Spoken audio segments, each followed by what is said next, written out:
ओम शांति। आज के 9 ফেব্রুয়ারি 2026 বাবার অমূল্য মহাবাক্য আমরা শুনব। এই মহাবাক্যে বাবা বলেছেন, মিষ্টি বাচ্চারা, দীনদয়াল বাবা তোমাদের কড়ি থেকে হিরে তুল্য বানাতে এসেছেন, তাই তোমরা সদা তার শ্রীমত অনুসারে চলো। আজকের মুরলী থেকে প্রশ্ন, তোমাদের সর্বপ্রথমে সকলকে কোন গুপ্ত রহস্যটি বোঝানো উচিত? উত্তর, বাপ দাদার। তোমরা জানো যে আমরা এখানে বাপ দাদার কাছে এসেছি। ওনারা দুজনে একসাথে রয়েছেন। শিবের আত্মাও ওনার মধ্যে রয়েছে, ব্রহ্মার আত্মাও রয়েছে। একটি আত্মা, অন্যটি পরমাত্মা। তাই সর্বপ্রথমে এই গুপ্ত রহস্য সকলকে বোঝাও যে এই বাপ দাদা একত্রিত। ইনি দাদা, ভগবান নন। মানুষ ভগবান হতে পারে না। ভগবান বলা হয় নিরাকারকে।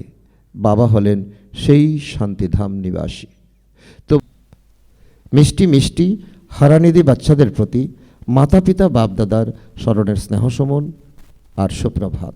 আত্মাদের পিতা তার আত্মারূপী বাচ্চাদের জানাচ্ছেন নমস্কার।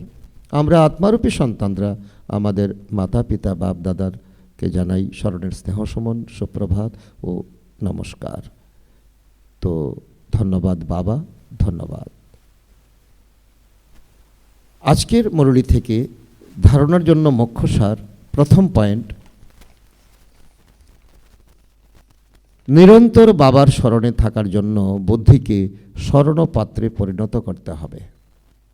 কর্ম করতে করতেও বাবাকে স্মরণ করতে হবে। স্মরণের দ্বারাই পবিত্রতার লাইট আসতে থাকবে। নাম্বার 2, মুরলী কখনো মিস করা উচিত নয়। ড্রামার রহস্যকে সঠিকভাবে বুঝতে হবে। ভাট্টিতে যেন বাইরের কিছু স্মরণে না আসে। আজকের পরমপিতা পরমাত্মার বাচ্চাদের জন্য অমূল্য বরদান। নিজেদের মধ্যে একে অপরের বিশেষত্বকে দেখে আর বর্ণনা করে শ্রেষ্ঠত্ব সম্পন্ন হলি হংস ভব।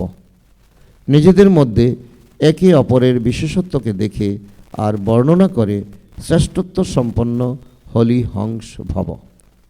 সঙ্গম যুগে প্রতিটি বাচ্চার নলেজের দ্বারা কোনো না কোনো বিশেষ গুণ অবশ্যই প্রাপ্ত হয়েছে। এই জন্য হলিহংস হয়ে প্রত্যেকের বিশেষত্বকে দেখো আর বর্ণনা করো।